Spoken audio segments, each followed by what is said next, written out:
I specifically requested that my seat be isolated from any undesirable passengers, and I expect that arrangement to be honored."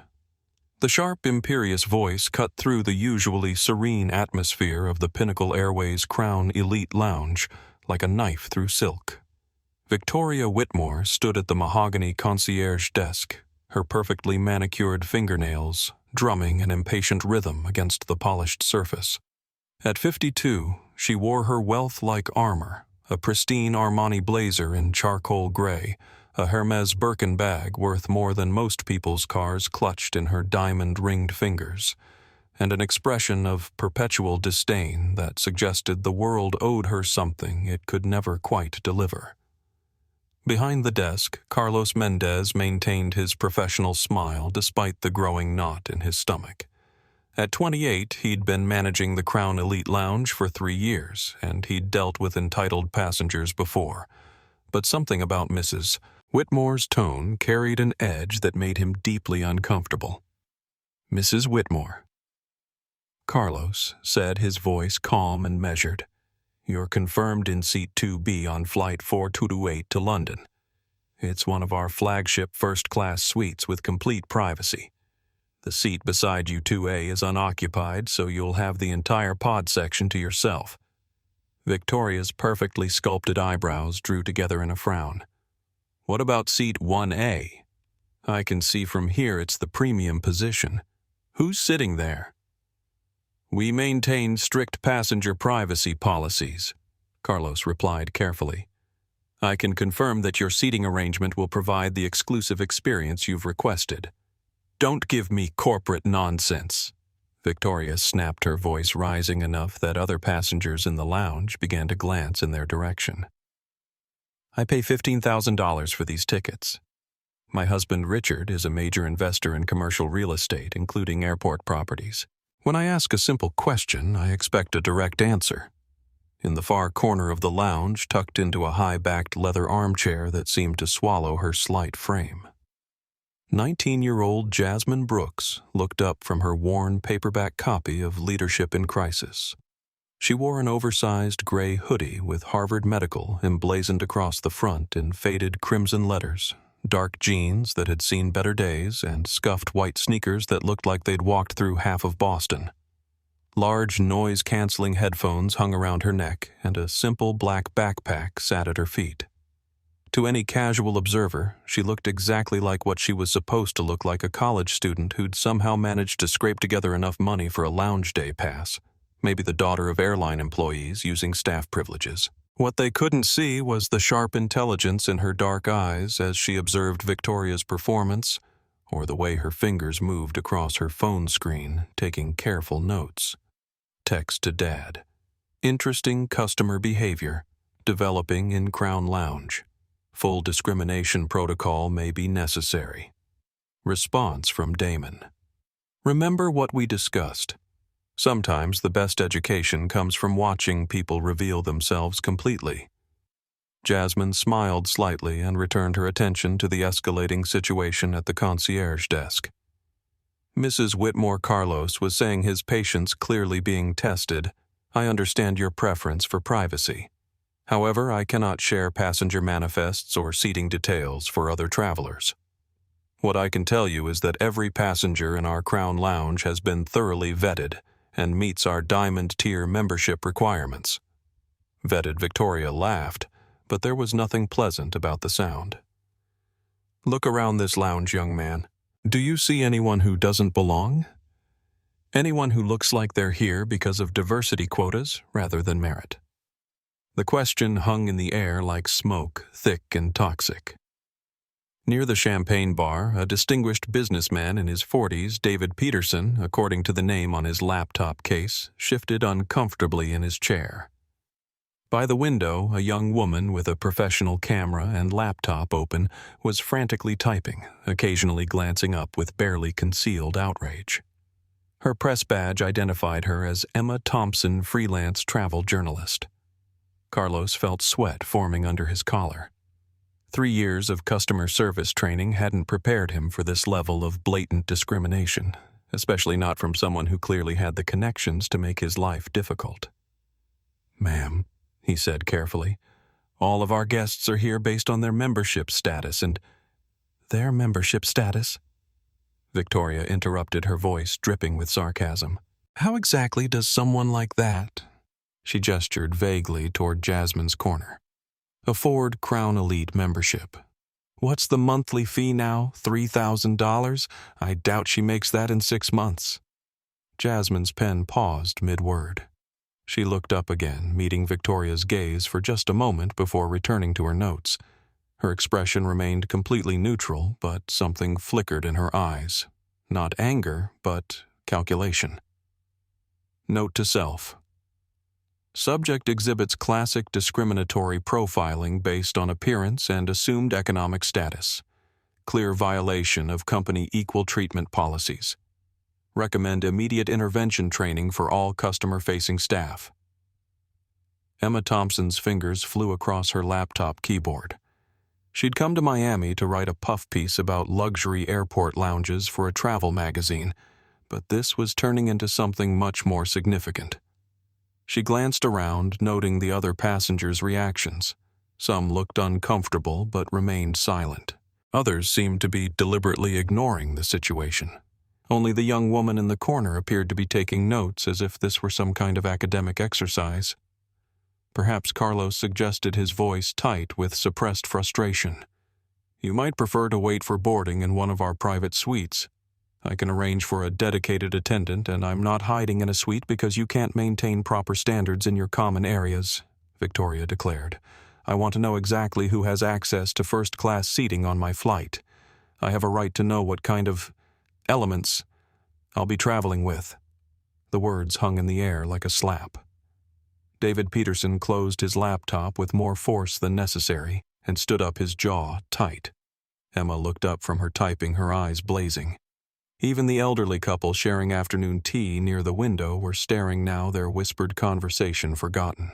Jasmine set down her pen and regarded Victoria with the kind of cool assessment that might have unnerved someone who was paying attention. But Victoria was too caught up in her own performance to notice. Text to Dad. Escalation confirmed. Subject now making explicit discriminatory statements in public. Recommend full documentation protocol. Response from Damon. Are you prepared for the complete lesson? Once we start, we see it through to the end. Reply. Ready when you are, Dad. She's creating exactly the training scenario we discussed. At the concierge desk, Victoria was reaching into her Hermes bag and pulling out her phone. "Perhaps I need to call your corporate office directly. I'm sure they'll be very interested to learn about the kind of clientele being admitted to their premium facilities." Carlos realized he was trapped between the rock of company policy and the hard place of an influential customer who clearly had no intention of backing down.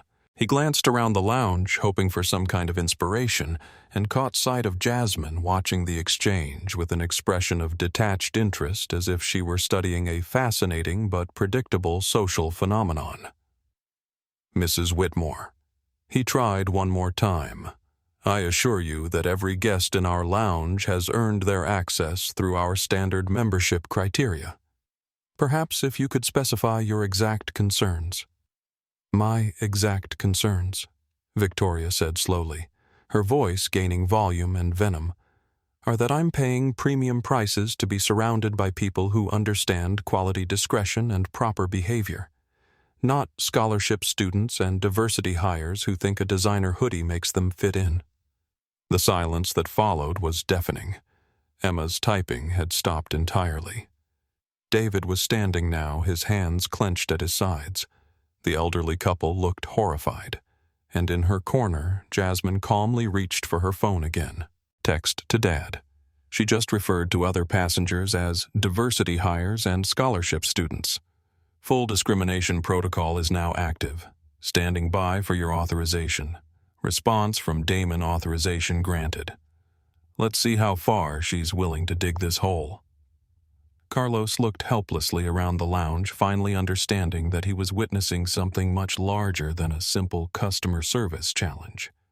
This was about to become a defining moment for everyone involved, though he had no idea just how defining it would turn out to be. Victoria, oblivious to the shift in the room's atmosphere, smiled with satisfaction. "Now then," she said, her voice returning to its artificially sweet tone. "Let's discuss my seating arrangement. I want a complete passenger manifest for first class, and I want any questionable bookings investigated before we board."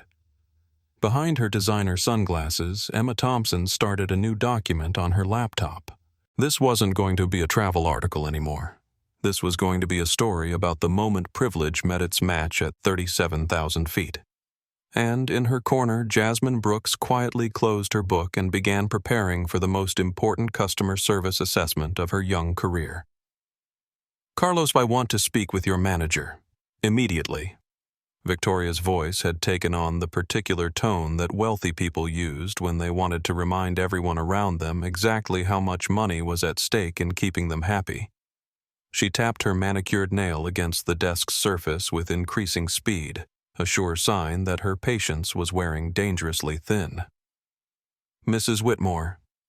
"I am the lounge manager," Carlos replied, maintaining his professional composure despite the growing knot in his stomach. "Perhaps I can help resolve whatever concerns you."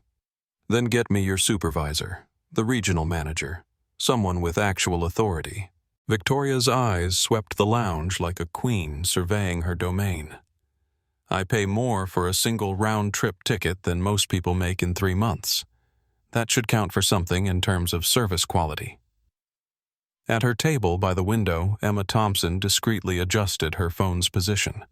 She'd switched from typing notes to recording video, though she kept the camera angle focused on her laptop screen to avoid drawing attention.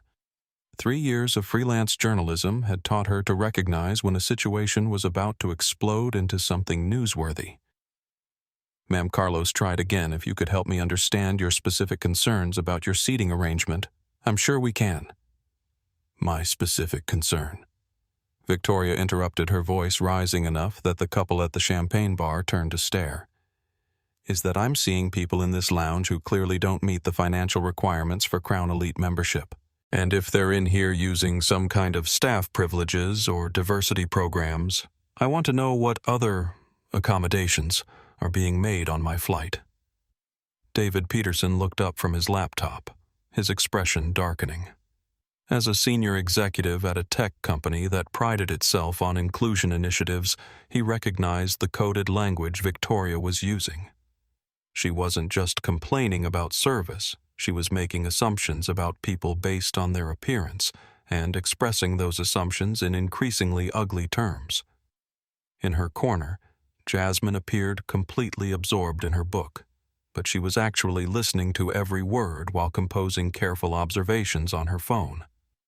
Her father had taught her that the most valuable business intelligence often came from watching how people behaved when they thought no one important was watching. Note: subject escalating from implicit bias to explicit discriminatory language. Clear pattern of economic elitism combined with racial profiling. Staff member caught between policy compliance and customer appeasement. Classic service industry dilemma. Text to Dad. She's demanding to see passenger manifests and questioning other guests' right to be here. Should I maintain cover? Response from Damon. Yes. Let her reveal the full scope of her character. Sometimes people need to see the complete picture to understand why change is necessary. Victoria pulled out her phone and began scrolling through her contacts. "Richard," she said when someone answered, her voice carrying clearly across the now quiet lounge. "Yes, darling. I'm at Miami International, and I'm having issues with the service staff. No, they're being completely unreasonable about a simple request for passenger information." Carlos felt his pulse quicken. He'd been trained to handle difficult customers, but he'd never encountered someone who seemed determined to create problems where none existed. Worse, he was starting to realize that Victoria wasn't just entitled, she was actively looking for reasons to complain about other passengers. "Mrs. Whitmore," he said, trying to regain control of the situation. "I understand your desire for information, but our privacy policies exist to protect all passengers, including yourself. If someone were to request details about your booking, I'm sure you'd appreciate that confidentiality being maintained." Victoria waved dismissively at Carlos while continuing her phone conversation. "Richard, listen to me. I'm sitting in a supposedly exclusive lounge, and there are people here who clearly don't belong. I'm talking about obvious diversity placements and staff family members taking up space that paying customers should have access to." The words hit the lounge like a cold wind. The elderly couple by the window looked genuinely shocked. David Peterson closed his laptop entirely and stood up, his corporate training warring with his personal sense of right and wrong. Even the bartender had stopped polishing glasses and was staring at Victoria with undisguised disapproval. Emma Thompson's recording captured Victoria's words clearly, along with the reaction of everyone around her. She'd covered enough stories about discrimination to know that this was about to become much bigger than a simple customer service complaint. "Yes," Victoria continued, oblivious to the effect her words were having on the room, "I want you to call whoever you know at Pinnacle Airways Corporate. These lounge managers clearly don't understand that exclusivity means something." "No, I'm not being unreasonable. I'm being a customer who pays for premium service and expects premium company." Jasmine looked up from her book for the first time since Victoria's phone call began. Their eyes met across the lounge for just a moment, Victoria's filled with entitlement and superiority, Jasmine's calm and assessing. Then Jasmine returned to her reading, but not before making another note on her phone. Observation. Subject now involving external pressure from husband's connections to intimidate staff and bypass policy. Clear escalation pattern. Recommend immediate intervention before boarding begins. Text to Dad. She's calling in favors to pressure staff. This is going exactly as we discussed in our training scenarios. Response from Damon Perfect. Real-world training is always more valuable than simulations. Continue observation. Victoria ended her phone call and turned back to Carlos with a satisfied smile. "My husband is contacting his associates at Pinnacle Airways Corporate. I expect this situation to be resolved very quickly." She gestured vaguely toward Jasmine's corner, starting with a review of how lounge access is being granted to people who clearly can't afford it legitimately. Carlos felt trapped. His training told him to de-escalate and accommodate, but his conscience was screaming that what Victoria was demanding was not just wrong, it was discriminatory in the most blatant possible way. "Mrs. Whitmore," he said carefully, "I want to ensure you have the best possible travel experience. However, I cannot and will not question other guests' right to be here based on their appearance or your assumptions about their financial status." Victoria's face flushed red. Assumptions. Look around, Carlos. Use your eyes. Do you really think that girl in the corner paying for Crown Elite membership out of her own pocket? Please. The lounge had gone completely silent now. Every conversation had stopped, every newspaper had been lowered, every laptop closed. All eyes were on Victoria, though she seemed to interpret this attention as validation rather than horror. David Peterson finally reached his breaking point. He approached the concierge desk, his expression grim. "Excuse me," he said, his voice loud enough for everyone to hear, "but I'm finding it difficult to enjoy my pre-flight experience while listening to someone question other passengers' right to exist in the same space." Victoria turned to face him, her expression shifting from surprise to indignation. "And you are. Someone who believes that Crown Elite membership should be about service quality, not about excluding people based on how they look or what you think they can afford." "Oh, please," Victoria scoffed. "Don't lecture me about inclusion and diversity. I've heard it all before. Some of us still believe that exclusive means exclusive." Emma Thompson stood up from her table, her phone now openly recording Mrs. Whitmore. "I'm a travel journalist, and I have to ask, are you comfortable with your comments being part of the public record?" Victoria barely glanced at Emma. "Absolutely. I'm not ashamed of believing that premium services should be reserved for premium customers. If that makes me the villain in someone's diversity story, so be it. And in her corner, Jasmine Brooks made one final note before closing her book and preparing for boarding. Subject has now made discriminatory statements on camera and indicated willingness to have those statements publicized. Full documentation complete. Ready to proceed to next phase. The boarding announcement for Flight 428 to London echoed through the lounge, but nobody moved immediately. The tension in the air was too thick, the battle lines too clearly drawn. Everyone could sense that something significant was about to happen, though none of them could have imagined just how significant it would turn out to be. Attention passengers. We are now beginning pre-boarding for Flight 428 to London Heathrow. We invite our Diamond Elite members and passengers requiring special assistance to board at this time. The announcement crackled through the Crown Lounge speakers, but the usual bustle of passengers gathering their belongings was notably subdued. The confrontation at the concierge desk had created an atmosphere of anticipation that no one seemed eager to break. Victoria Whitmore was the first to move naturally. She swept past Carlos without another word, her Hermes bag clutched like a weapon and her heels clicking against the marble floor with military precision. Finally, she announced to no one in particular, "I need to speak with the crew about passenger security protocols." David Peterson shook his head and began packing his laptop. "This should be interesting," he muttered loud enough for Emma Thompson to hear. Emma was already slinging her camera bag over her shoulder. "I've covered a lot of travel stories," she said, keeping her voice low, "but I've never seen anything quite like this. She's going to get on that plane and continue this performance. Someone should warn that girl." David glanced toward Jasmine's corner. She has no idea what she's walking into. But Jasmine was already standing calmly, shouldering her backpack and checking her phone one final time. To everyone watching, she looked like any other young passenger. Maybe a little nervous about the flight ahead, certainly outclassed by the luxury around her. What they couldn't see was the message thread between her and her father, or the way her fingers moved with practiced efficiency across the screen. Text to Dad. Boarding commencing.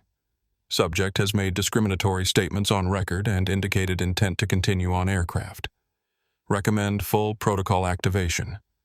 Response from Damon crew has been briefed to observe but not intervene unless safety becomes an issue. Captain Riley is aware this is a customer experience assessment. Your call on timing. Reply understood. Maintaining cover through initial confrontation phase. Carlos watched the passengers file out of the lounge with a growing sense of dread. He'd called his supervisor about Victoria's behavior, but he'd been told to accommodate the customer within reason and avoid any incidents that might reflect poorly on the airline. He had a sinking feeling that avoiding incidents was about to become impossible. The jet bridge buzzed with the usual pre-flight energy as passengers queued according to their boarding groups. Victoria, of course, had pushed her way to the very front of the line despite the fact that Diamond Elite boarding was supposed to be orderly and dignified. She tapped her foot impatiently while the gate agents checked boarding passes and processed the few passengers ahead of her. "First class seat 2B, she announced when she reached the podium, as if the agent might not be able to read her boarding pass. "I need to speak with the flight crew immediately about passenger screening procedures." The gate agent, a young woman named Maria who'd been working for Pinnacle Airways for 2 years, smiled professionally. "Of course, Mrs. Whitmore. The crew will be happy to assist you once you're seated. Enjoy your flight." Victoria didn't move. "You don't understand. I need to speak with them before other passengers board. There's been a security issue in the lounge." Maria's smile faltered slightly. "A security issue? Should I contact—" No.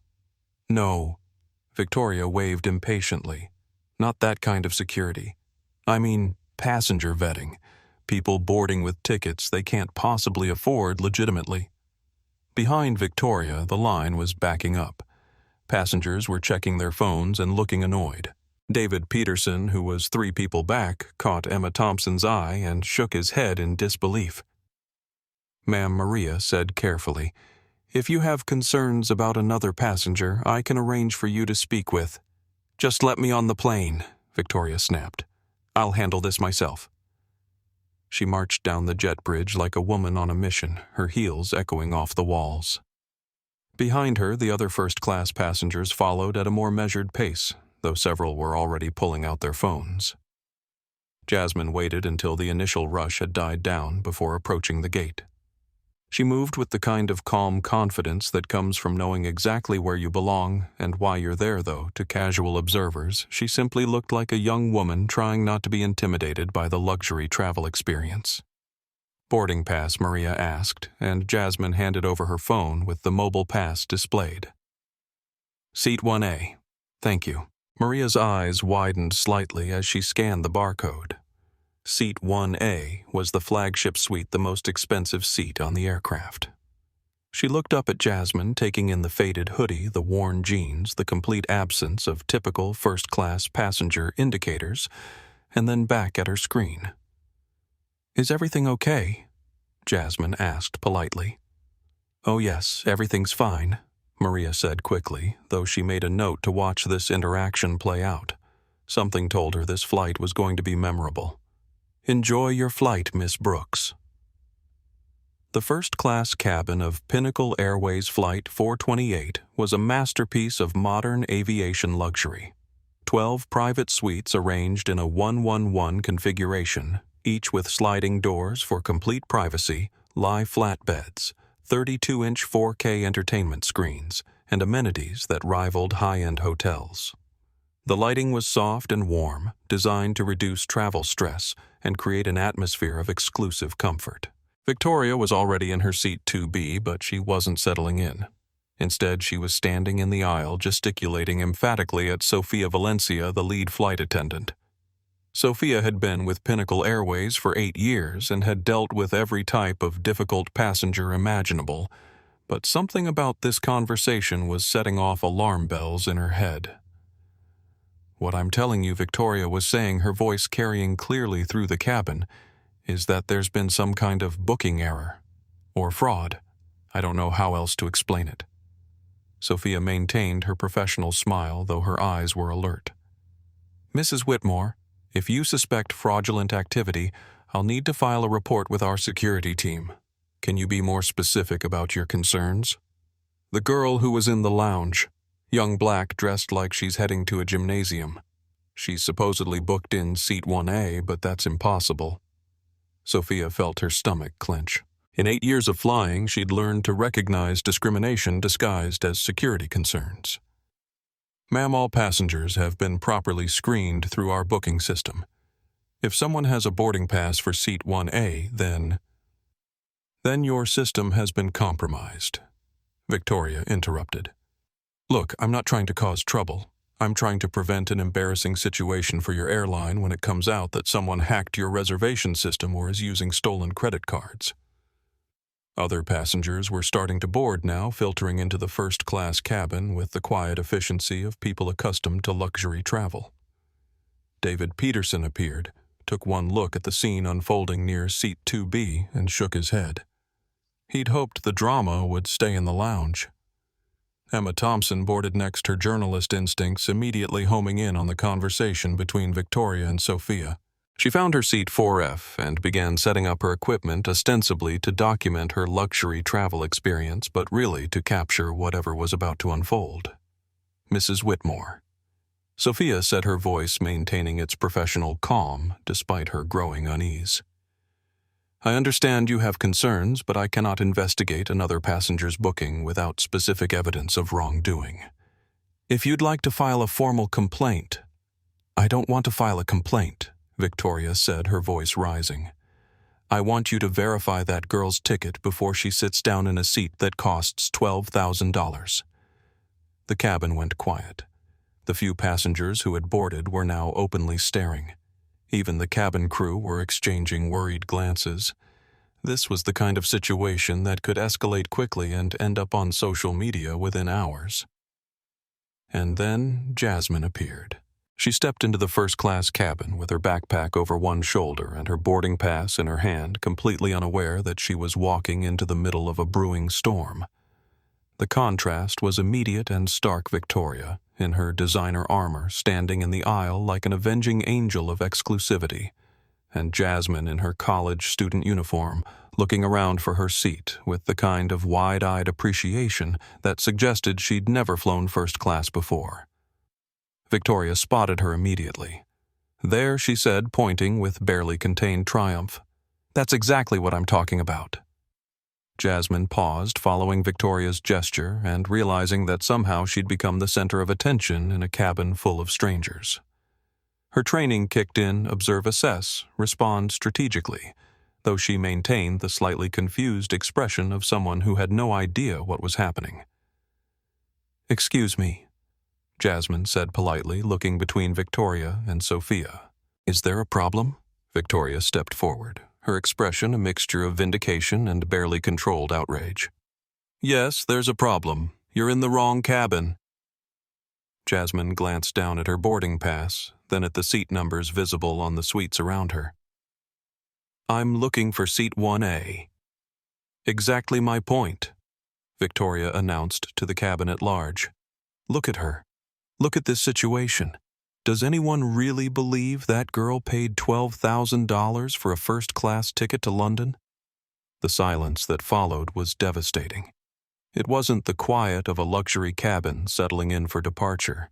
It was the silence of people witnessing something they knew was wrong but weren't sure how to address.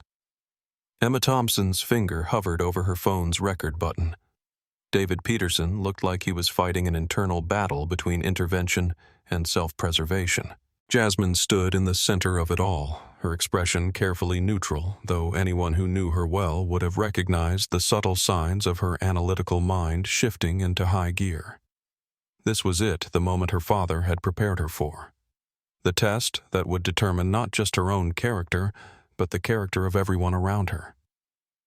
"Ma'am," she said calmly, addressing Victoria directly, "I have a confirmed reservation for seat 1A. Is there some reason you think I shouldn't be here?" Victoria laughed, but there was nothing pleasant about the sound. Besides the obvious. Besides the fact that you look like you've never seen the inside of a first-class cabin before, let alone paid for one. "Sophia?" Valencia felt the situation slipping out of control. Her training told her to de-escalate, but her conscience was telling her that what she was witnessing was discrimination pure and simple. She looked at Jasmine. Young, composed, clearly. Uncomfortable, but handling herself with remarkable grace, and made a decision that would define the rest of the flight. Mrs. Whitmore, Sophia said firmly, "I need you to return to your seat. All passengers have been properly screened and their reservations confirmed. There is no security issue here. No security issue." Victoria's voice rose to a pitch that made several passengers wince. "Look around, Sophia. Use your eyes. That girl doesn't belong here any more than I belong in coach." And that's when Jasmine Brooks made her first strategic decision. Instead of revealing her identity, instead of ending the confrontation with a simple phone call to her father, she looked Victoria in the eye and said the words that would set the tone for everything that followed. "You're absolutely right about one thing, ma'am. One of us definitely doesn't belong here." The words hung in the air like a challenge, and Victoria Whitmore's face went through several shades of red before settling on a mottled crimson that clashed spectacularly with her carefully applied makeup.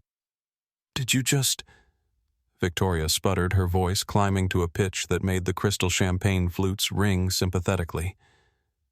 "Did this child just threaten me?" Jasmine remained perfectly still, her backpack still slung over one shoulder, her expression calm and composed. "I didn't threaten anyone, ma'am. I simply agreed with your observation that one of us doesn't belong here. I guess we'll see which one it is." Emma Thompson's finger finally found the record button on her phone. She'd covered enough stories to know when she was witnessing something that would matter beyond the immediate moment, and every instinct she'd developed over 3 years of freelance journalism was screaming that this was going to be significant. Mrs. Whitmore Sophia Valencia interjected, her voice carrying the kind of firm authority that comes from years of managing difficult situations at 37,000 feet. "I really must insist that you take your seat." We have other passengers boarding and other passengers.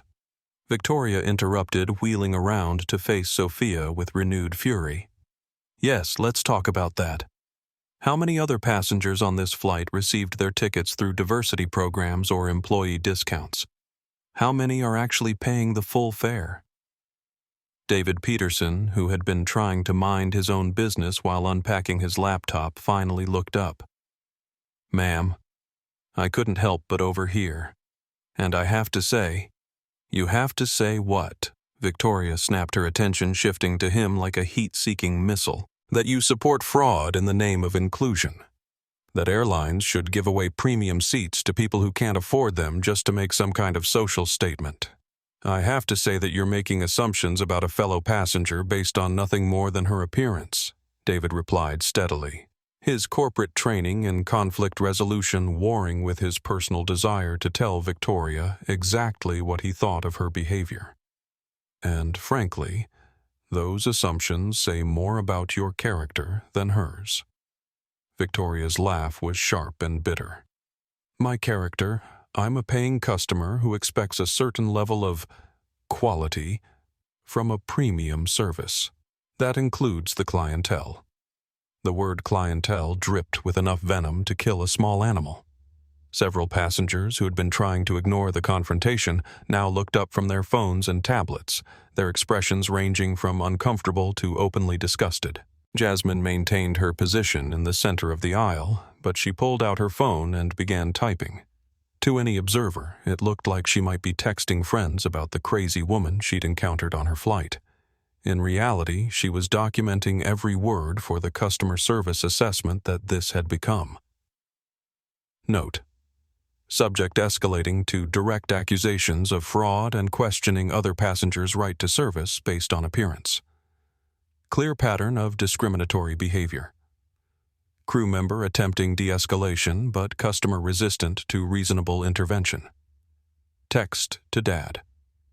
She's now involving other passengers and making company-wide accusations about discriminatory ticket distribution. Should I maintain position or de-escalate? Response from Damon: maintain position. We need to see the full scope of how our staff handles this kind of discrimination. Captain Riley is monitoring but letting crew manage for now. Excuse me, miss. Victoria's voice cut through Jasmine's texting, and she looked up to find Victoria standing directly in front of her, close enough that Jasmine could smell the expensive perfume and see the carefully concealed lines around her eyes. I asked you a question earlier. How exactly did you pay for this ticket? Jasmine blinked slowly, her expression remaining neutral. I'm sorry, but I don't think that's any of your business. It's everyone's business when fraud is involved, Victoria shot back. I've been flying first class for 15 years and I know the demographic. Young girls in hoodies don't spend $12,000 on airline tickets. So either you're flying on someone else's dime or you've found a way to game the system. Sophia Valencia felt sweat forming under her uniform collar. This was rapidly approaching the point where she would need to call the captain, and she knew from experience that captain involvement usually meant someone was getting removed from the aircraft. The problem was she wasn't entirely sure who would be doing the removing. Mrs. Whitmore. She tried again. I really cannot allow you to interrogate another passenger about their personal finances. If you have genuine security concerns, I can arrange. Security concerns. Victoria whirled around again, her movement so sudden that her designer handbag swung out and nearly clipped Jasmine in the shoulder. Yes, I have security concerns. I have concerns about how your airline verifies passenger identity and payment methods. I have concerns about who's allowed in crown lounges and first-class cabins. Her voice was rising with each word, and passengers throughout the cabin were now openly staring. The boarding process had slowed to a crawl as people lingered in the aisle, sensing drama unfolding. Emma Thompson adjusted her phone's angle to better capture the scene while pretending to check her social media. Her followers were going to lose their minds when she posted this footage. She could already see the headlines, entitled "Karen Melts Down Over Young Black Woman in First Class." Let me ask everyone here a simple question, Victoria announced, turning to address the cabin at large like she was holding a town hall meeting. Look at this situation.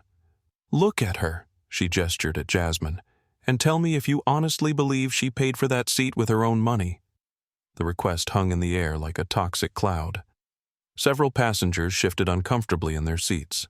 Others pulled out their phones, some to record, others to text friends about the unbelievable scene they were witnessing.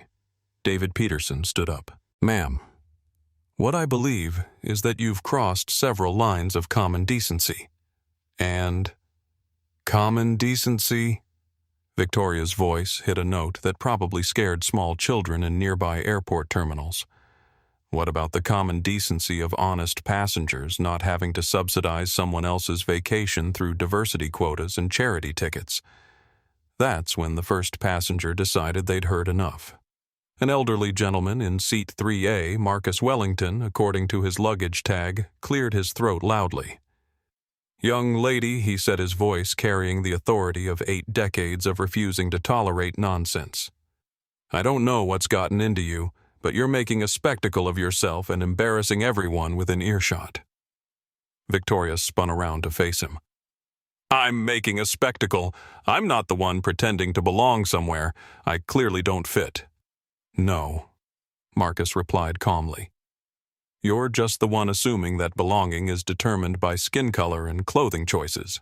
In my day, we called that prejudice. The word prejudice hit the cabin like a lightning bolt. Several passengers gasped audibly. Emma Thompson's livestream viewer count, which she had started as an afterthought, suddenly jumped from 12 viewers to over 200. Jasmine watched the exchange with the detached fascination of an anthropologist studying human behavior. Every word, every reaction, every choice made by passengers and crew was providing valuable data about how Pinnacle Airways handled discrimination incidents. Her father had been right. Sometimes the most valuable lessons came from letting people reveal their true character under pressure. Note: multiple passengers now engaged. Elderly passenger defending target of discrimination. Subject becoming increasingly aggressive and explicitly discriminatory. Recommend immediate intervention if escalation continues. Victoria, apparently realizing that the room was turning against her, decided to double down rather than retreat. Fine, she announced, her voice dripping with contempt. If everyone wants to pretend this is normal, if everyone wants to ignore the obvious fraud happening right in front of us, then I'll handle this myself. She pulled out her phone and began dialing. Richard. Yes, it's me. I need you to call your contact at Pinnacle Airways corporate immediately. We have a situation. The conversation that followed was loud enough for half the cabin to hear, and every word made the situation worse. I'm telling you, this is clearly some kind of diversity program gone wrong. No, I'm not being dramatic. There's a girl here who looks like she should be cleaning the cabin, not flying in it. Yes, I said cleaning. Look at her. The sharp intake of breath from multiple passengers was audible. Even some of the flight crew who had been trained to remain neutral in passenger disputes were now staring at Victoria with undisguised shock. Sofia Valencia looked around the cabin, taking in the faces of passengers who had paid thousands of dollars for a luxury travel experience and were instead getting a front-row seat to what appeared to be a textbook case of racial discrimination. She made a decision. Mrs. Whitmore, she said, her voice carrying a new edge of authority. I need you to end that phone call and take your seat immediately. I will not. Victoria replied, not bothering to cover the phone. Richard, tell them I pay $15,000 for these tickets, and I expect a certain standard of passenger. She paused, listened to whatever her husband was saying, and her expression shifted from righteous indignation to genuine anger. What do you mean, be careful? What do you mean things are being recorded? I don't care who's recording. I'm being defrauded by an airline that's giving away seats to people who don't belong in, ma'am. The voice was calm, quiet, and carried an unmistakable note of authority that cut through Victoria's tirade like a blade through silk. Everyone in the cabin turned to look at Jasmine, who had spoken for the first time since her initial response to Victoria's accusations. Ma'am Jasmine repeated, her voice still calm, but now carrying something that made several passengers sit up straighter. I think you've said enough. Victoria stared at her, momentarily speechless at being interrupted by someone she considered so far beneath her notice. Actually, Jasmine continued, pulling out her phone again, I think you've said exactly enough. Thank you for the demonstration. And she began typing again, her fingers moving with practiced efficiency across the screen, documenting every word of Victoria's meltdown for a report that would soon change both their lives in ways neither of them could possibly imagine. Victoria stared at Jasmine's phone, as if it were a weapon aimed directly at her perfectly maintained facade. Demonstration? What demonstration? What are you writing? But Jasmine didn't answer immediately.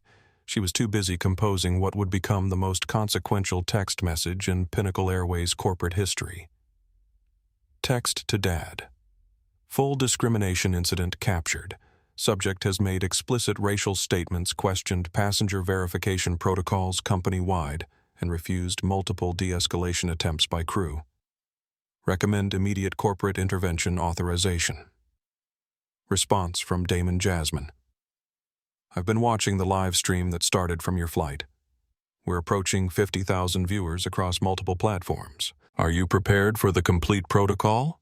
Reply. Ready to proceed. She's given us everything we need for comprehensive policy review.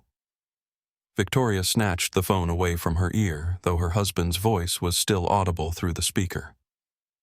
Richard, I'll call you back. This situation is getting completely out of hand.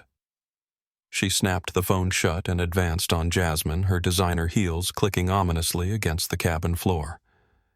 I asked you a question, young lady. What are you writing about me? Jasmine looked up from her phone with an expression of mild curiosity, as if Victoria were an interesting but ultimately insignificant phenomenon. I'm taking notes on customer behavior patterns for a service quality assessment. This has been very educational. Service quality assessment. Victoria's voice pitched higher. Who do you think you are? Some kind of undercover inspector? Please, you're probably posting on social media about how you scammed your way into first class. Emma Thompson, whose own social media was exploding with reactions to her live coverage, looked up from her phone. Actually, ma'am, from what I can see, you're the only one here who's creating content worth posting. Victoria spun around to face Emma. Are you recording this? I'm a travel journalist documenting my flight experience, Emma replied calmly. Though I have to say, this isn't the kind of first-class service story I was planning to write. Turn it off, Victoria demanded. Turn it off right now. I don't consent to being recorded. Ma'am David Peterson interjected, standing up from his seat with his laptop still balanced in his hands. You're in a public space, speaking loudly enough for everyone to hear. I don't think consent is really the issue here. Victoria whirled around to face him, her movements becoming increasingly erratic as she realized that every person in the cabin was now either recording her defending Jasmine or both. This is a conspiracy, she announced to the cabin at large. You're all working together to make me look unreasonable for expecting basic standards. Marcus Wellington, the elderly gentleman in seat 3A, chuckled dryly. My dear woman, you don't need our help to look unreasonable. You're managing that quite well on your own. The comment drew nervous laughter from several passengers, which seemed to push Victoria even further over the edge. She pulled out her phone again and began dialing frantically. I'm calling corporate headquarters directly, she announced. We'll see how funny this is when I'm speaking to the CEO himself.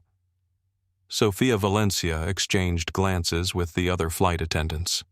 This situation had progressed far beyond anything in their training manuals, and she was beginning to wonder if they would actually make it to London without someone being removed from the aircraft. Mrs. Whitmore. She tried one more time, perhaps. If you could just take your seat, we can. My seat. Victoria's laugh was sharp enough to cut glass. I'm not sitting down until this fraud is exposed and removed from the aircraft. Hello? Yes, I need to speak to someone in executive customer relations at Pinnacle Airways. No, I won't hold. This is an emergency. While Victoria berated whoever had answered her call, Jasmine continued her documentation, though now she was also coordinating with her father's executive team. Text chain with Corporate Communications Director Elena Martinez. Jasmine, we're monitoring multiple social media streams from your flight. Current viewer count across platforms exceeding 75,000 and climbing. Legal wants to know if we're proceeding with full disclosure protocol. Jasmine's subject has now made explicit threats about exposing fraud and contacted corporate directly. She's demanding CEO intervention. Perfect setup for reveal. Elena. Your father is in the boardroom with senior staff. We're ready to coordinate response the moment you give authorization. Jasmine. Stand by. She's not done digging yet. Victoria's phone conversation was growing louder and more aggressive by the moment. I don't care if the CEO is in a meeting. I pay more for a single ticket than most people make in a month, and I'm being subjected to fraudulent passengers and incompetent crew. Yes, fraudulent. Look at her. Does she look like she belongs in first class? Emma Thompson's live stream had now been picked up by several major social media accounts, and the comments were pouring in faster than she could read them. Pinnacle Air. Karen was already trending, and videos from the lounge incident were being shared thousands of times per minute. Emma's stream comments.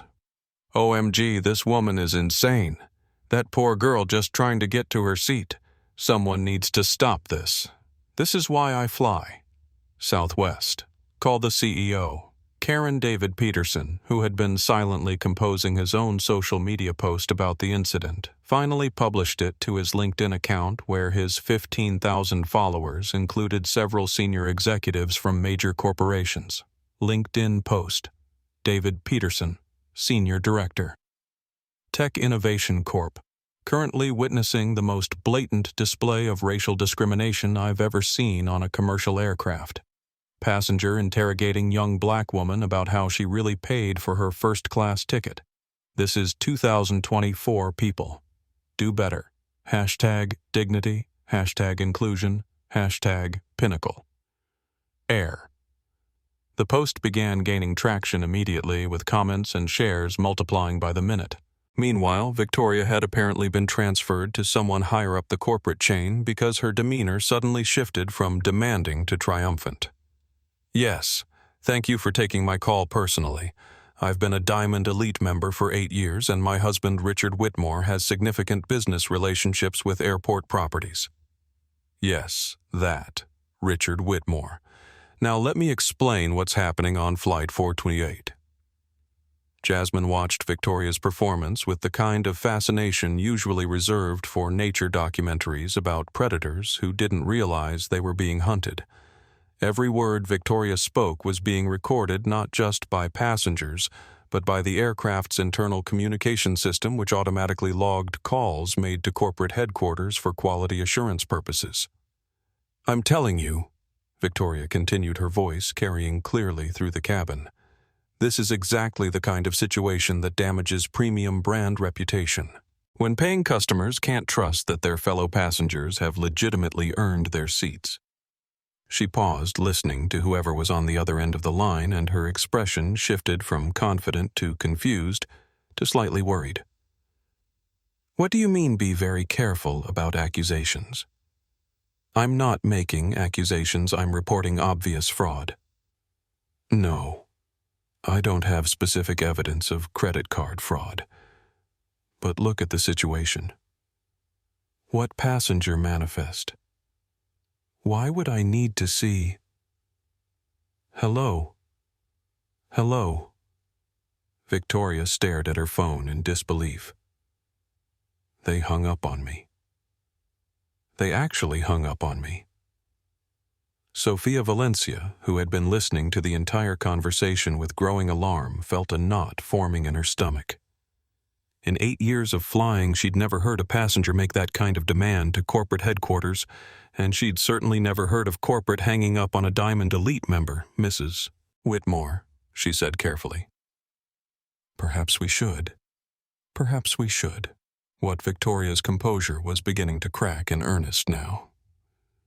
Perhaps we should pretend that airlines giving away premium seats to people who can't afford them is normal. Perhaps we should ignore the fact that I'm being forced to subsidize someone else's vacation through my ticket price. Marcus.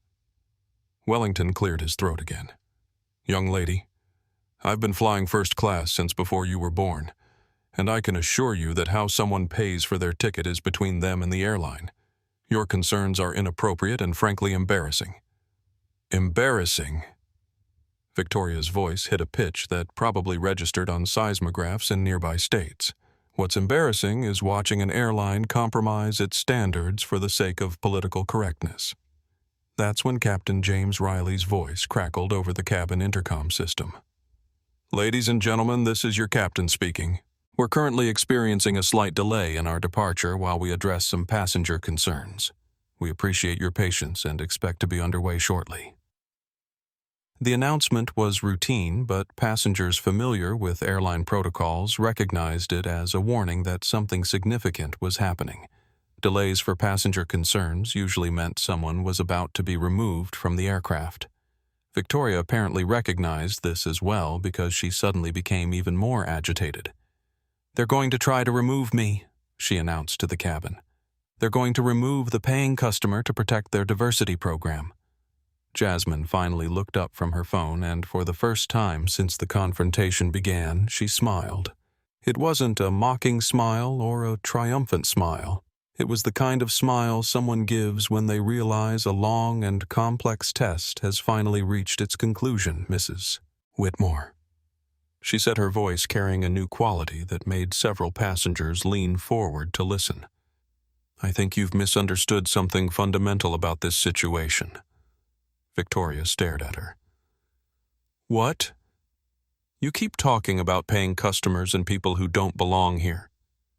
Jasmine continued, standing up and adjusting her backpack. "But you haven't asked the most important question. Which is?" Jasmine's smile widened slightly. "Which is, what if the person you're trying to remove actually owns the airline?" The silence that followed was so complete that the only sound in the cabin was the gentle hum of the aircraft's ventilation system and the distant rumble of jet engines warming up on nearby runways. Victoria's face went through several colors before settling on a pale gray that matched her expensive handbag. And from somewhere in the cabin, Emma Thompson whispered into her live stream, "Oh my God. Oh my God. I think this is about to get really interesting." The words "owns the airline" hung in the air like a thunderclap, followed by the kind of silence that occurs when an entire group of people suddenly realizes they've been watching the wrong movie. Victoria Whitmore's face went through a fascinating spectrum of colors from pale gray to flushed red to a sickly green that suggested her body was having trouble processing what her ears had just heard. "Owns the airline?" Victoria's voice came out as barely more than a whisper. "What are you talking about?" Jasmine didn't answer immediately. Instead, she pulled out her phone again and showed Victoria the screen. The contact name displayed clearly read, "Dad, CEO, Office Direct." "I think," Jasmine said calmly, "it's time for you to understand exactly who you've been trying to have removed from this aircraft." Victoria stared at the phone screen like it might suddenly reveal itself to be an elaborate hoax. That's impossible. You're just a college student. You're wearing a hoodie." "Yes," Jasmine agreed pleasantly.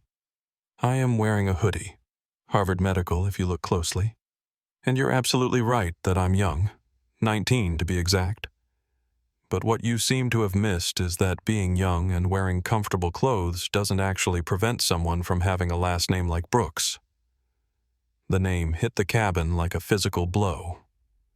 Brooks, as in Damon Brooks, founder and CEO of Pinnacle Airways, as in the man whose face appeared on the covers of aviation magazines and business journals around the world, as in the billionaire entrepreneur who had built one of the most successful airlines in aviation history.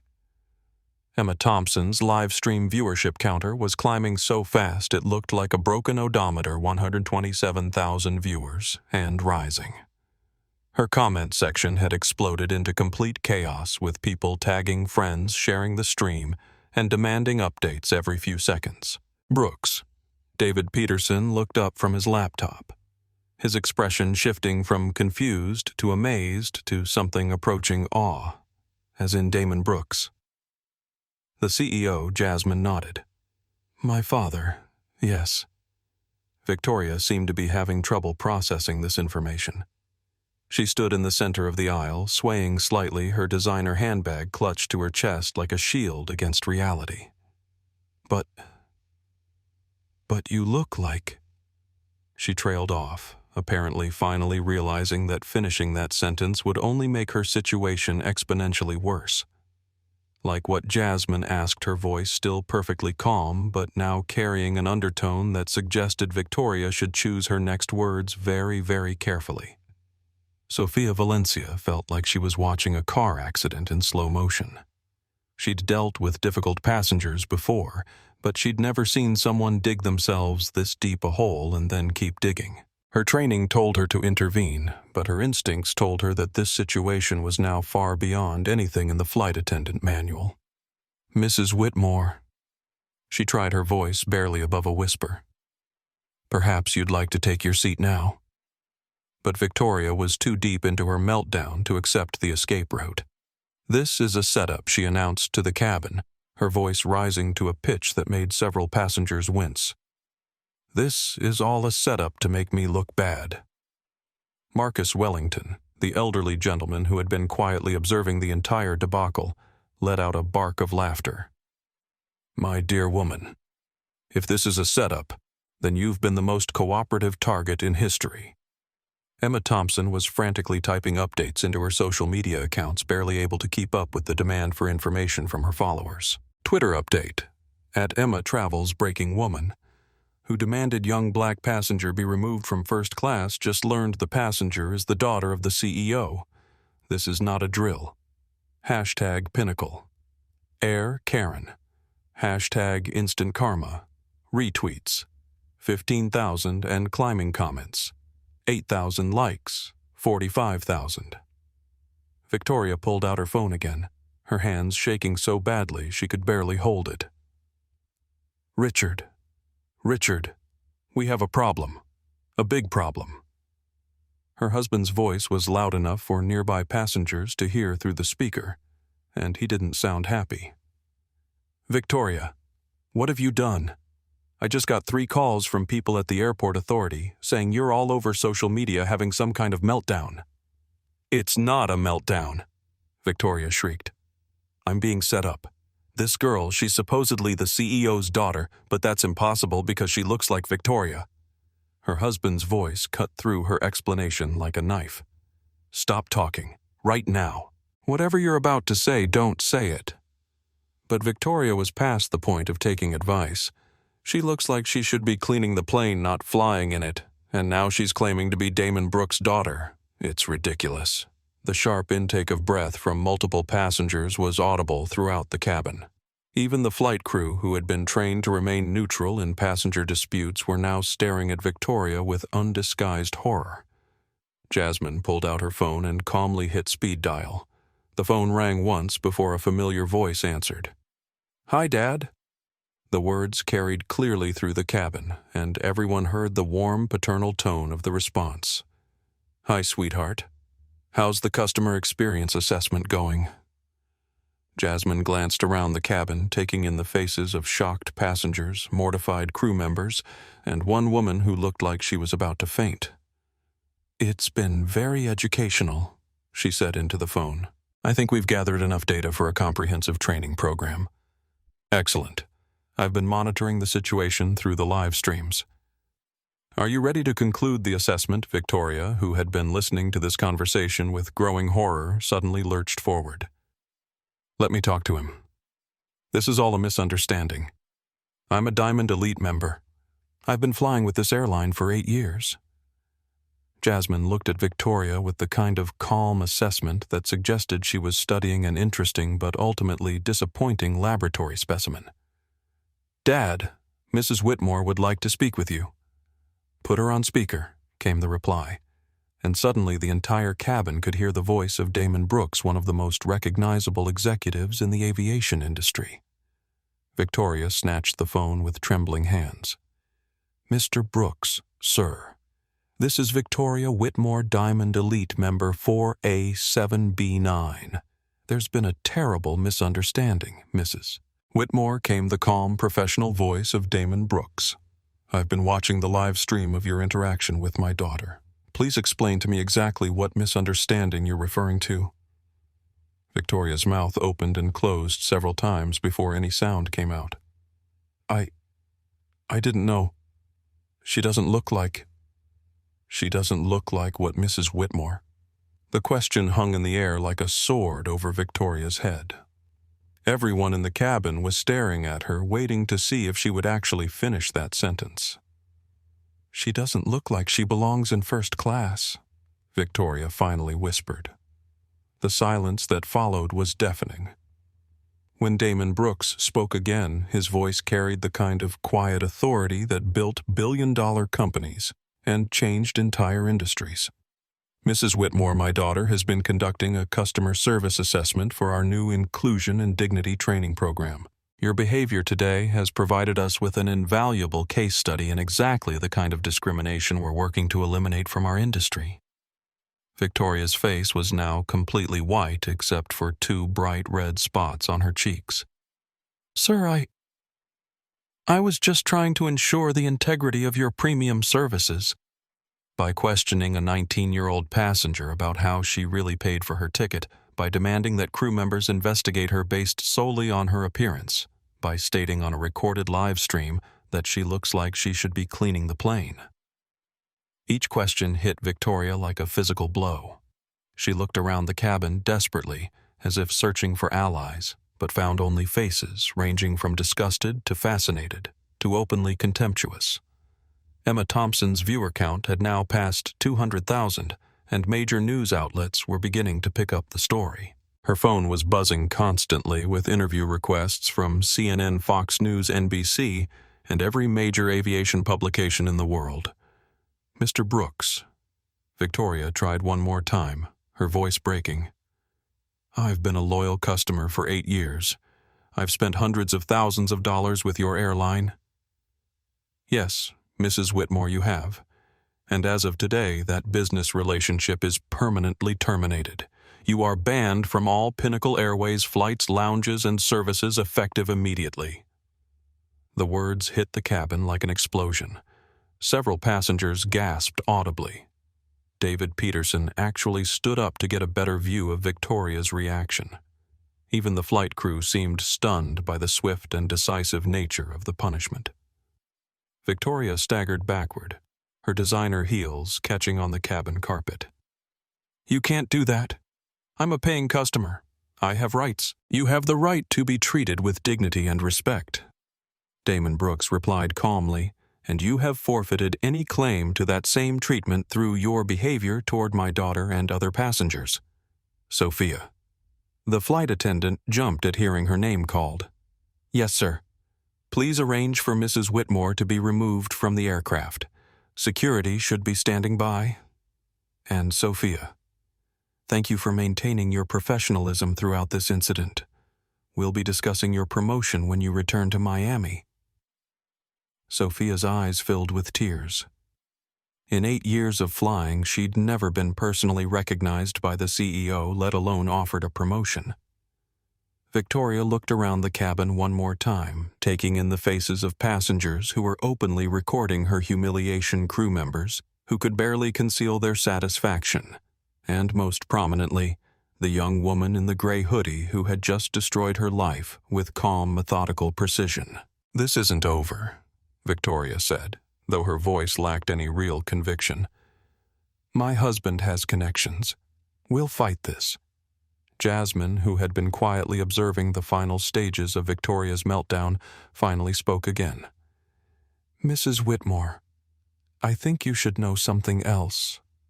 Victoria turned to look at her desperation clear in her eyes. "This entire incident is now part of our customer service training database. Your behavior will be used to teach airline staff worldwide how to recognize and respond to discrimination. thousands of employees will watch your performance as an example of exactly what not to tolerate from passengers. Victoria's remaining composure finally, completely, utterly collapsed. She began sobbing, not the elegant tears of a sophisticated woman, but the messy, desperate crying of someone who had just realized the true scope of their catastrophic error in judgment. Through the cabin windows, passengers could see airport security approaching the aircraft. The reckoning was no longer coming. It had arrived. Airport security appeared at the aircraft door like harbingers of consequence, their uniforms crisp and their expressions professionally neutral. The lead officer, a woman named Sergeant Martinez, who had been dealing with difficult airline passengers for 12 years, stepped into the first-class cabin and immediately assessed the situation. One woman sobbing hysterically while clutching a designer handbag. One young passenger sitting calmly in her seat looking like she'd just finished a particularly interesting homework assignment. 12 other passengers with their phones out recording everything, and a flight crew that looked like they'd just witnessed something they'd be talking about for the rest of their careers. Mrs. Whitmore, Sergeant Martinez's voice cut through Victoria's sobs like a professional blade. "I'm going to need you to gather your belongings and come with us." Victoria looked up from her hands, mascara streaking down her cheeks in dark rivers. "Please, you don't understand. I made a mistake. I didn't know who she was. I'm not a racist person, I just—" "Ma'am," Sergeant Martinez interrupted gently but firmly, "I'm not here to discuss the incident. I'm here to escort you off the aircraft per the airline's request." Emma Thompson was frantically updating her social media followers, barely able to keep up with the explosive growth in engagement across all platforms. Instagram Live update: security is here to remove her. She's crying and saying she didn't know who the girl was, as if that somehow makes her behavior okay. Current viewer count 267,000 and climbing. This is the most insane thing I've ever witnessed. Comments were pouring in faster than Emma could read them. This is instant karma at its finest. She ruined her own life in real time. That girl in the hoodie is my hero. How do you not recognize your own airline's CEO daughter? This woman literally destroyed herself on camera. David Peterson was composing what would become one of the most shared LinkedIn posts in corporate history. I just witnessed the most extraordinary example of how prejudice can destroy someone's life in real time. A passenger on my flight spent an hour harassing a young black woman, demanding she be removed from first class because she looked like she didn't belong there. That young woman turned out to be the daughter of the airline's CEO. The prejudiced passenger has been banned for life and escorted off by security. This is what accountability looks like. Character is revealed under pressure. #leadership, #accountability, #justice, #pinnacle air.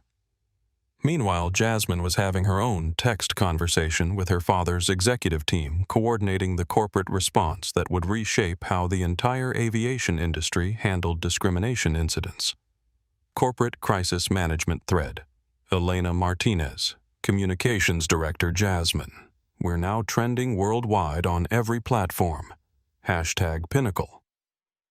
Air Karen has over 2 million posts. Legal wants to confirm we're proceeding with full transparency protocol. Jasmine. Confirmed. Mrs. Whitmore has provided the perfect case study. Recommend immediate press release and policy update announcement. Legal counsel, Sarah Kim. All recordings are legally obtained. Public space, no expectation of privacy. We're clear to use this for training purposes. Her statements about diversity quotas and people who don't belong are textbook discrimination examples. Damon Brooks, sweetheart, you've handled this perfectly. The training program we developed from this incident will help eliminate this kind of behavior across the entire industry. Jasmine. Thanks, Dad. Sometimes the best lessons come from letting people reveal who they really are. Victoria was now standing in the aisle, supported by one of the security officers because her legs seemed unable to hold her weight independently. Her carefully arranged appearance had completely dissolved. Her hair was disheveled, her makeup streaked, her designer clothing wrinkled from her emotional collapse. "Please," she whispered to Sergeant Martinez, "is there any way? Can I just apologize? Can I make this right somehow?" Marcus Wellington, the elderly passenger, who had been watching the entire debacle with the fascination of someone who had lived through enough history to recognize a defining moment, cleared his throat. "My dear woman," he said gently, "some mistakes can't be unmade. The question is what you learn from them." Sophia Valencia, who was still processing the fact that she'd just been promised a promotion by the CEO himself, approached Victoria with a mixture of professional courtesy and personal satisfaction. "Mrs. Whitmore, I'll need your boarding pass and any Pinnacle Airways membership cards. Your Diamond Elite status has been revoked along with your lifetime ban." The practical implications of her actions were beginning to dawn on Victoria. No more first-class travel, no more Crown Elite lounges, no more premium airline status. Her entire social identity had been built around the exclusivity of luxury travel, and in the space of an hour she had destroyed it all. "What am I supposed to tell people?" Victoria asked, though she seemed to be talking more to herself than to anyone else. Jasmine looked up from her phone, and for the first time since the confrontation began, her expression showed something approaching sympathy. "Mrs. Whitmore," she said quietly, "maybe you could tell them the truth. That you learned assumptions can be expensive. That appearance doesn't determine worth. That dignity isn't determined by designer labels." Victoria stared at her, and for a moment the cabin saw a glimpse of the person she might have been if her privilege hadn't poisoned her perspective. "I'm sorry," Victoria whispered. "I'm genuinely sorry." "I know," Jasmine replied, "but sorry doesn't undo the words. It doesn't erase the recording. It doesn't change the fact that you spent an hour trying to have me removed from a plane my family owns because of how I look." The stark honesty of the statement hit the cabin like a cold wind. Everyone understood that they had witnessed something that went far beyond a simple airline incident. They had watched privilege meet consequence, prejudice meet justice, and assumption meet reality. Captain James Riley's voice crackled over the intercom one final time. "Ladies and gentlemen, we apologize for the extended delay. We'll be pushing back from the gate momentarily for our flight to London. Thank you for your patience." As security escorted Victoria toward the aircraft door, she turned back one final time. "Will this be all over the news?"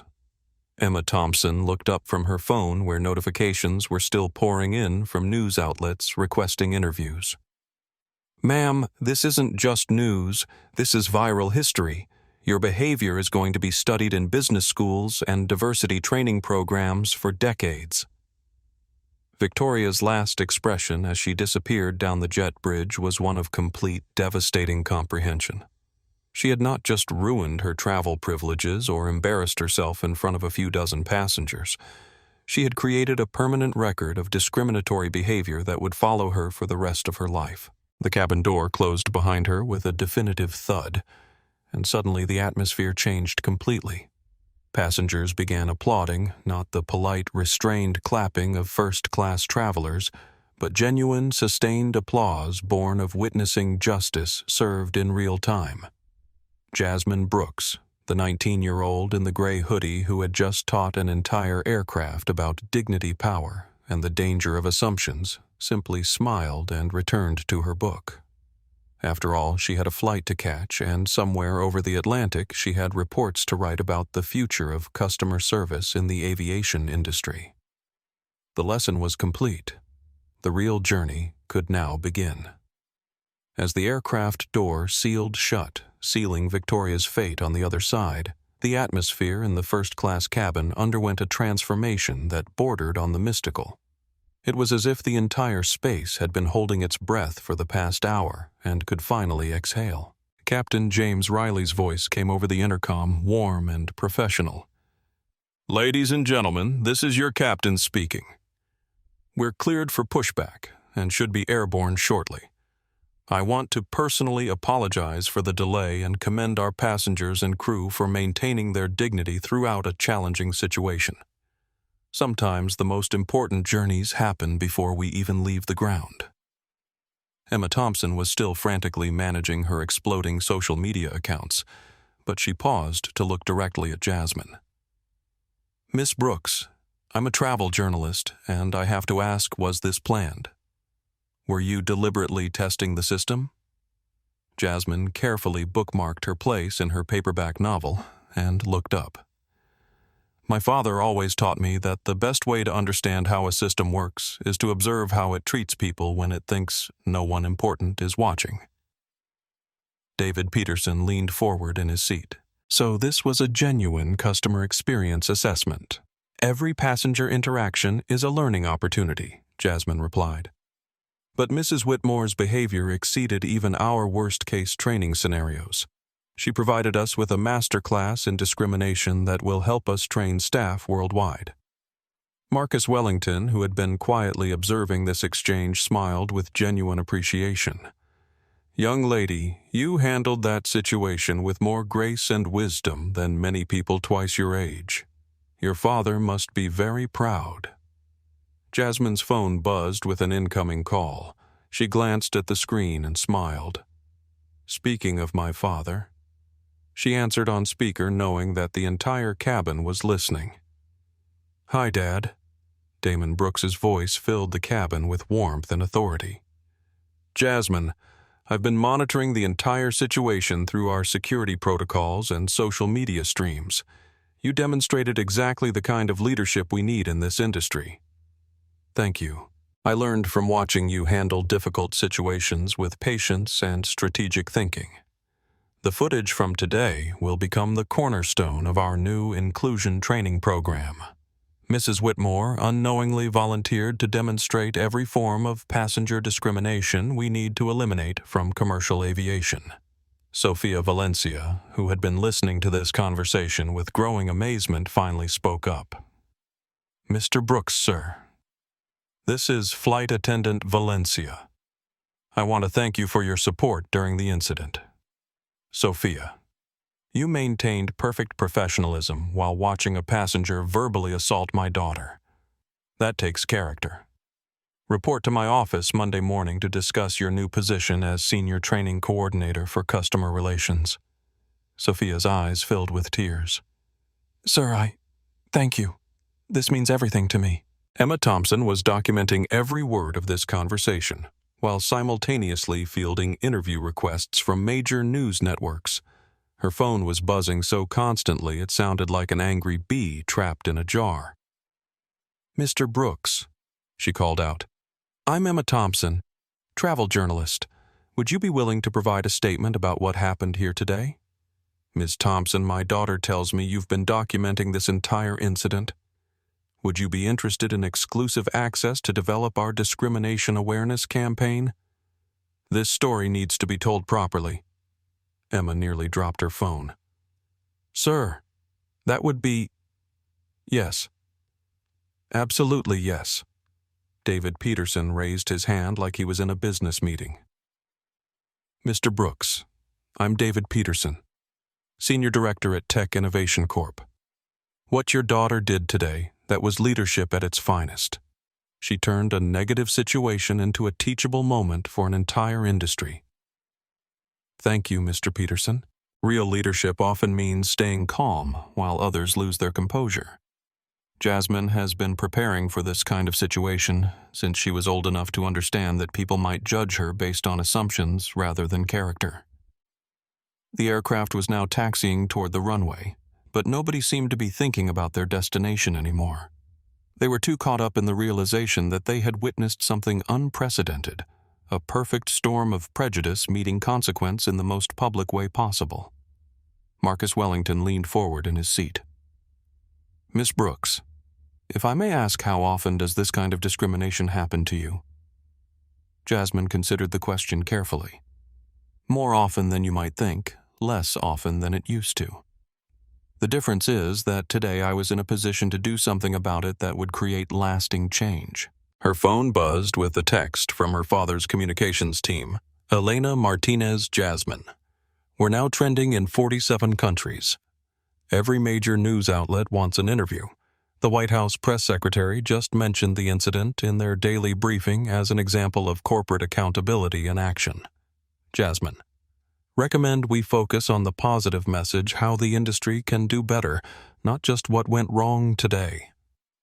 Elena, perfect. You're thinking like a CEO already. Emma Thompson looked up from her phone, which was displaying a notification that her live stream had been viewed over 500,000 times in the past hour. Miss Brooks, you've essentially created the most powerful diversity training video in corporate history, and you did it in real time. Sometimes the best training comes from unscripted moments, Jasmine replied, Mrs. Whitmore gave us something no simulation could provide: authentic discriminatory behavior that we can use to teach people what to watch for and how to respond. Captain Riley's voice came over the intercom again. Flight attendants, please prepare the cabin for takeoff. And passengers, thank you for reminding us today that dignity isn't about the price of your ticket or the label on your clothes. It's about how we treat each other when it matters most. As the aircraft accelerated down the runway, passengers throughout first class were posting updates, sharing videos, and telling friends about what they had witnessed. The story was spreading across the internet like wildfire, but unlike most viral incidents, this one carried a message of hope rather than just outrage. Social media explosion, Twitter trends, #Pinnacle, Air Justice, 2.3M posts, #Dignity Not Designer. 1. 8M posts, #CEOs. Daughter wins. 956K posts, #Assume Nothing. 823K posts. Instagram. Emma Thompson's live stream. Highlight 1.2M views in 2 hours. David Peterson's LinkedIn post, 45K shares. And climbing TikTok, #Storytime. In first class, 876K videos and growing. As the aircraft climbed through 10,000 feet, Jasmine Brooks, the 19-year-old in the gray Harvard medical hoodie who had just revolutionized airline customer service training, opened her book again and returned to her reading. But not before sending one final text to her father-dad. I think we're ready to change the industry. Response. You already have, sweetheart. You already have. The real journey to London was just beginning, but the journey toward a more dignified flying experience for everyone had already reached cruising altitude. The Pinnacle Airways corporate headquarters in Atlanta erupted into controlled chaos the moment Victoria Whitmore was escorted off Flight 428. In the executive boardroom, Damon Brooks stood before a wall of monitors, displaying real-time social media feeds, news updates, and internal communication streams. Ladies and gentlemen, he said to the assembled senior staff, we have just witnessed the most effective customer service training demonstration in aviation history. And it cost us nothing but the price of removing one discriminatory passenger. Elena Martinez, the communications director, was fielding calls from major news networks while simultaneously coordinating the company's response strategy. Sir, CNN wants an exclusive interview. So do Fox Business, NBC, BBC, and about 30 other outlets. What's our messaging priority? Simple Damon replied, watching the live feed from Flight 428 as it climbed toward cruising altitude. This is about accountability, dignity, and the future of inclusive travel. My daughter didn't reveal her identity to embarrass Mrs. Whitmore. She revealed it to demonstrate that respect should be universal, not dependent on who you know. Meanwhile, back on the aircraft, passengers were discovering that their experience was far from over. Sophia Valencia approached each first-class passenger with handwritten apology notes and vouchers for future travel, but more importantly with a request. Excuse me, she said to David Peterson. Mr. Brooks would like to know if you'd be willing to participate in our new Passenger Advocacy Council. We're creating an advisory board of frequent travelers to help us develop better policies for handling discrimination incidents. David looked up from his laptop, where he was still composing social media posts about the incident. Are you serious? After what I just witnessed, I'd be honored to help make sure this never happens to anyone else. Similar conversations were happening throughout the cabin. Marcus Wellington was invited to share his perspective as a longtime traveler who had witnessed decades of changing social attitudes in aviation. Even passengers in economy class were being approached by flight attendants who had heard about the incident through crew communications. Emma Thompson's phone was buzzing so constantly that she finally had to put it on silent just to concentrate. Major news outlets were offering her unprecedented access and compensation for her footage and first-hand account. Text from CNN producer Emma: "Your live stream is the most compelling real-time documentation of workplace discrimination we've seen. Would you be interested in hosting a prime-time special on discrimination in travel?" Text from publishing agent Emma: "I represent several best-selling authors. Your story could be a book. Are you interested in discussing representation?" But Emma was more interested in the message she'd just received from Pinnacle Airways corporate communications team, Elena Martinez. "Ms. Thompson, would you be interested in developing an exclusive documentary series about discrimination in travel? We'd provide unprecedented access to our training programs and policy development process." Emma: "I'm absolutely interested. This story is bigger than one incident. It's about changing an entire industry culture. As Flight 428 reached cruising altitude, passengers were beginning to understand that they had become part of something historic. The incident wasn't just going viral, it was creating real immediate change in corporate policy. Jasmine's phone chimed with updates from her father's executive team. Legal department: "Jasmine, we're fast-tracking new discrimination response protocols based on today's incident. Every crew member will receive mandatory training using Mrs. Whitmore's behavior as a case study. Human resources: We're implementing a zero-tolerance policy for passenger discrimination with immediate lifetime bans for verified incidents. Mrs. Whitmore's case will be the template. Customer relations passenger support requests are up 300%. People sharing their own discrimination stories and thanking us for taking a stand. This is unprecedented positive response." Training Division: "Your assessment notes from the incident are being incorporated into our global training curriculum. Every Pinnacle Airways employee will see this footage as part of their certification process." Jasmine looked around the cabin, taking in the faces of passengers who had witnessed her methodical dismantling of Victoria's prejudice.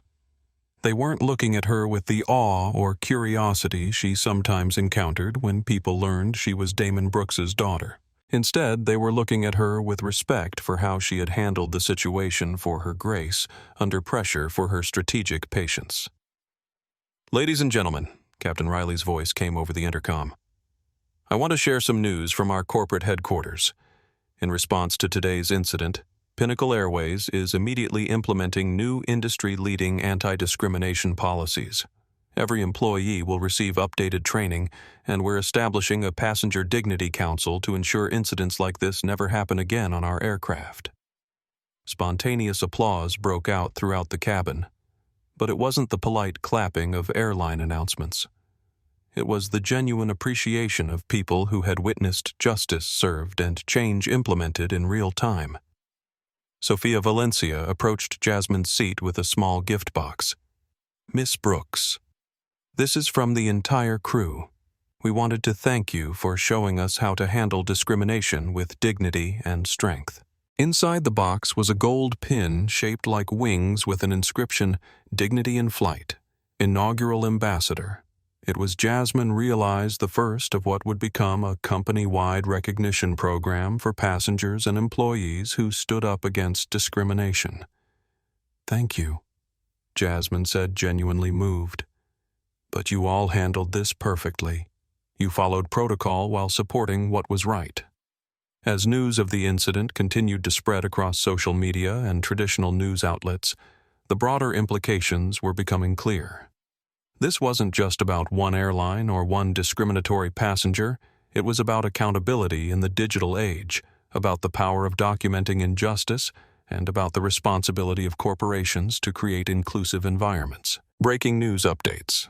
CNN Airline CEO's daughter exposes discrimination through undercover assessment.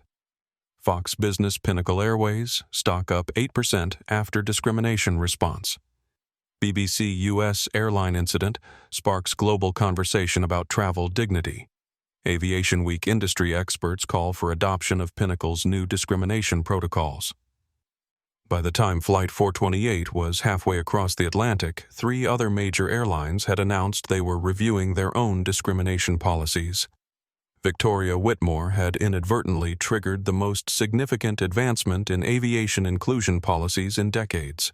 Jasmine pulled out her tablet and began drafting what would become the framework for industry-wide change, the Dignity in Flight Initiative. A comprehensive approach to eliminating discrimination in commercial aviation. Today's incident demonstrates that discrimination in travel is not a customer service problem. It is a human rights issue that requires immediate, comprehensive action. The following recommendations will establish new standards for dignity, inclusion, and accountability in commercial aviation. As she typed, messages continued pouring in from passengers, crew members, and corporate executives around the world. But the most meaningful message came from her father, Damon Jasmine. What you accomplished today went beyond customer service assessment. You showed an entire industry how to stand up for dignity without losing your dignity in the process. I'm proud to call you my daughter, and I'm honored to have you as my eventual successor. Jasmine. Thanks, Dad. Just remember, sometimes the most powerful thing you can do is stay calm while others lose their composure. And sometimes the best lesson is letting people teach themselves who they really are. The revolution in airline customer service had begun at 37,000 feet, initiated by a 19-year-old in a hoodie who understood that true power comes not from demanding respect, but from commanding it through character. 3 hours into Flight 428, as the aircraft cruised smoothly over the North Atlantic, the cabin had settled into an atmosphere unlike anything the crew had ever experienced. Instead of the usual first-class isolation, passengers hidden behind privacy screens, absorbed in their own exclusive worlds, people were talking. Actually, talking, sharing stories, connecting over what they had witnessed. David Peterson had moved to the seat next to Marcus Wellington, and the 2 men were deep in conversation about discrimination they had witnessed in their respective industries. Emma Thompson was interviewing Sofia Valencia about her experience handling the incident, developing material for what was already being called the most important travel documentary in years. And in Seat 1A, Jasmine Brooks was video calling with students from her Harvard classmates who had been watching the live stream coverage and were amazed to see their quiet study partner at the center of a global conversation about dignity and justice. Jasmine. We're watching the news coverage, her roommate Sarah was saying through the tablet screen. CNN is calling you the quiet revolutionary who changed air travel. How does that feel? Jasmine smiled, glancing around the cabin where passengers were still sharing their own stories of travel discrimination with each other. It feels like the beginning of something important. But honestly, I didn't do anything special. I just refused to be moved from where I belonged. Her father's voice joined the call from his Atlanta office. Sometimes refusing to move is the most revolutionary act possible, sweetheart. Dr. King understood that. Rosa Parks understood it. And now you've shown a new generation what quiet resistance looks like. Emma Thompson, who had been listening to this conversation while reviewing her footage, approached Jasmine's seat. Miss Brooks, with your permission, I'd like to share something with you. She handed Jasmine her phone, which displayed a rapidly growing thread of messages from passengers on other flights, airport workers, airline employees, and travelers around the world. At Traveling Nurse Kim. Watching the hashtag Pinnacle. Air video made me cry. I've been judged on flights for wearing scrubs, told I looked suspicious. Thank you for showing us how to stand up with dignity. At Dad off 3 girls. My daughters watched your video and asked if they could be brave like the girl in the hoodie. You've given them a new role model. Airline employee. Maria, I work for a different airline, but we're already discussing implementing dignity training based on what happened on your flight. You've changed the entire industry. At Grandpa Joe, 87. Flew first class for 40 years. Never seen someone handle prejudice with such grace. That young lady has character money can't buy. This is what matters. Jasmine said, scrolling through hundreds of similar messages. Not that Mrs. Whitmore learned a lesson, but that other people feel empowered to stand up for themselves and others. Captain Riley's voice came over the intercom one final time before landing. Ladies and gentlemen, as we begin our descent into London Heathrow, I want to share some news from our corporate headquarters. Because of today's incident and the global response it generated, Pinnacle Airways is establishing the Dignity in Flight Foundation, a non-profit organization dedicated to eliminating discrimination in travel worldwide. Our passenger in Seat 1A will serve as the Foundation's first youth ambassador. The applause that followed was sustained and heartfelt, but Jasmine was already thinking beyond the recognition. She was thinking about the airline employees who would receive better training, the passengers who would feel safer standing up to discrimination, the industry-wide changes that would make travel more dignified for everyone. As the aircraft touched down at Heathrow, passengers began gathering their belongings, but the energy in the cabin remained electric. People were exchanging contact information, planning to stay connected, committed to continuing the conversation that had started in the sky. Sophia Valencia approached Jasmine one final time. Miss Brooks, I've been flying for 8 years, and I've seen a lot of difficult situations. But I've never seen someone turn a negative experience into such positive change. You didn't just handle discrimination, you transformed it into education. Sophia, you and your crew did exactly what you were trained to do. You maintained professionalism while supporting what was right. That's what made the difference. As passengers deplaned, many stopped to speak with Jasmine, to share their own stories, to thank her for showing them what dignity under pressure looked like. The elderly gentleman, Marcus Wellington, paused at her seat. Young lady, I've lived through civil rights movements, women's liberation, and decades of social change. What you did today, that patient strategic dismantling of prejudice while maintaining your own dignity, that's how real progress happens. Emma Thompson was the last passenger to leave, still filming, still documenting, but now as a partner in telling the story rather than just an observer. Jasmine, this story is going to change lives, not just because of what happened, but because of how you handled what happened. As Jasmine finally stood to leave the aircraft, she paused to look back at Seat 2B, Victoria's empty seat that had started this entire journey.